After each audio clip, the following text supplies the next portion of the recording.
Hey everyone, welcome to this explainer. Today, we're going to explore a completely true story about two extreme financial lives that will absolutely redefine what it means to be wealthy.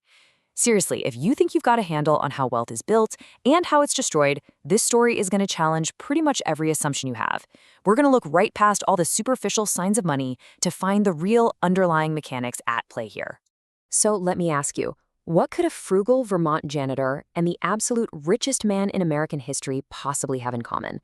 I know, it sounds like the setup to a joke, but I promise you it's a profoundly serious question. The answer? These two vastly different lives are actually the exact same story, just run in completely opposite directions.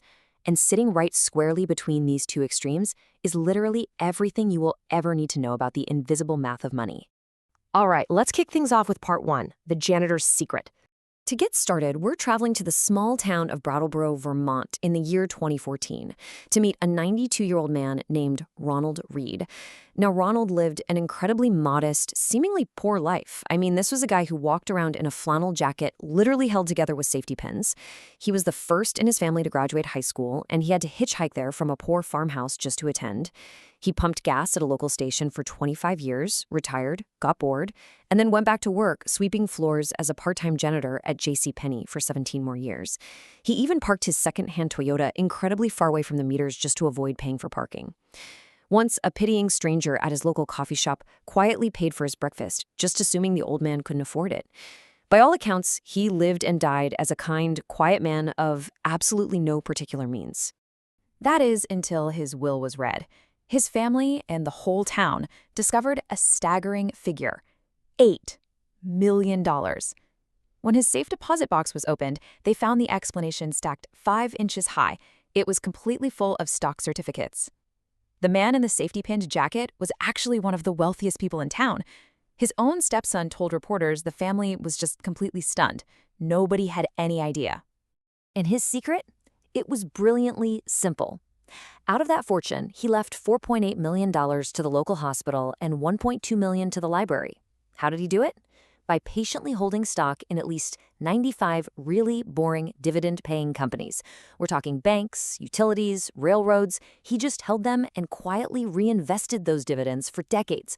Through recessions, through wars, through half a century of news headlines screaming, "Sell," he didn't quit. He just let the money compound until it built a multi-million-dollar hospital pavilion. That was the whole shebang.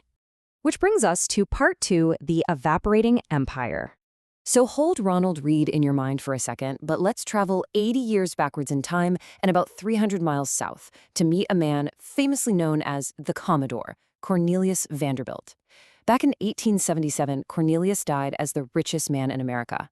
He had clawed his way all the way up from being a ferry boy to entirely controlling the nation's steamships and railroads.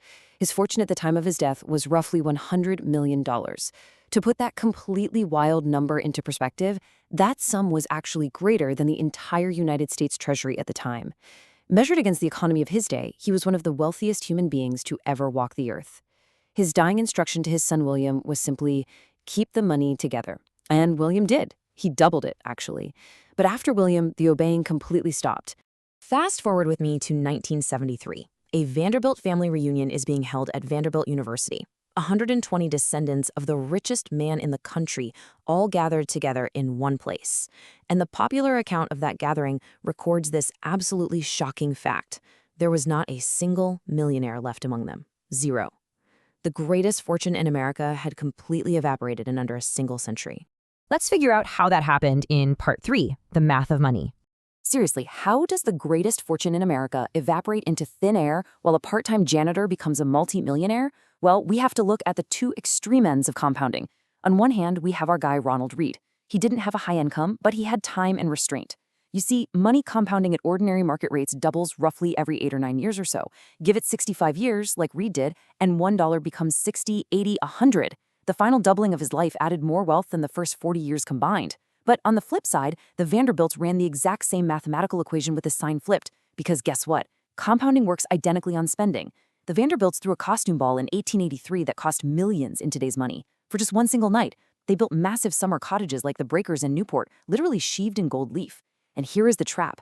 Palaces have massive daily carrying costs, taxes, upkeep, a small army of servants. It's compounding decay. They were shrinking their fortune at an accelerating rate. Which leads us to the psychology behind all of this. In part 4, the status treadmill. The Commodore's heirs were not stupid people, okay? So why did they spend this massive fortune into oblivion? The answer really comes down to behavioral psychology. The Vanderbilts were engaging in something sociologists call positional spending. It's basically a performance. They weren't just buying houses to live in. They were actively converting their massive wealth into visibility, and then converting that visibility into social standing among a few hundred elite families in New York and Newport. But positional spending has a built-in cruelty to it. It can literally never produce the feeling of enough.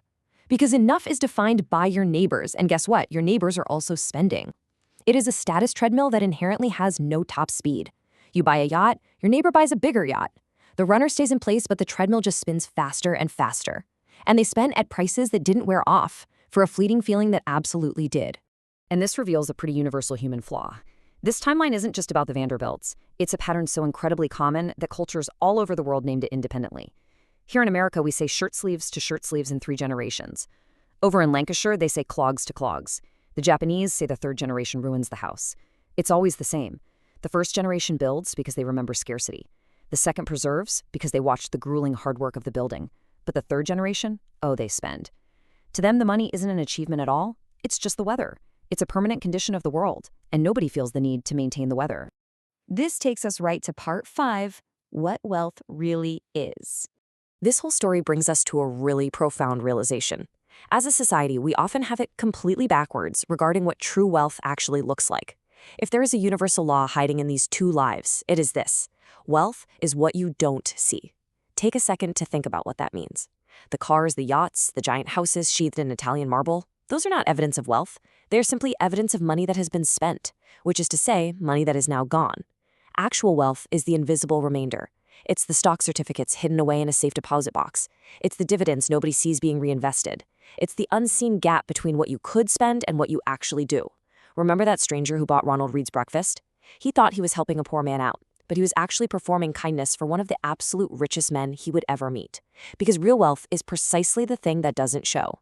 And hey, if you think Ronald Reed was just some one-off fluke, let me introduce you to Ann Scheiber. Ann was an IRS auditor. She never earned a large salary, ever. She retired way back in 1944 with a very modest nest egg, lived in a small rent-controlled apartment, and wore the exact same coat for years. But she used the exact same invisible physics that Ronald Reed used. She just bought stock in companies she understood, held onto them, and reinvested the dividends for 5 decades. When she passed away at the age of 101 in 1995, she left $22 million to Yeshiva University to fund scholarships for women.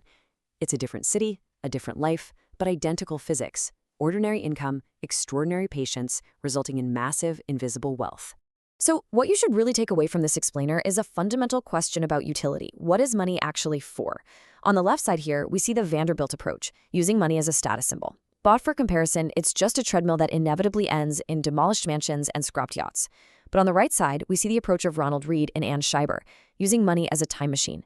Left to compound, money is simply a way of taking your ordinary Tuesday earnings and sending them decades into the future, where they arrive exponentially multiplied for the people you love or the causes that desperately need them. Reed's $8 million bought a hospital wing that is actively treating his neighbors today. His money purchased usefulness that is literally still compounding right now. Which perfectly brings us to this powerful quote summing up the ultimate lesson from these 2 extremes. It took the richest family in America 3 generations and 10 demolished mansions to learn what a Vermont janitor knew all along. Getting money is a skill, but keeping it is a temperament. Now, don't get me wrong, poverty is brutal, and having money absolutely matters up to the point of comfort and dignity. But past that comfortable threshold, psychology takes over completely. Keeping wealth requires an entirely different temperament, a mindset where you actively step off the treadmill. The quietest, most resilient fortune usually belongs to the person who long ago decided that enough was enough and genuinely meant it. I want to leave you all with this final provocative thought. I want you to look at your own habits, your own financial choices, and ask yourself honestly, are you building a visible performance for your neighbors to see today, or are you patiently building an invisible time machine for tomorrow? Thank you so much for joining me on this explainer. Keep questioning the obvious, and I'll see you next time.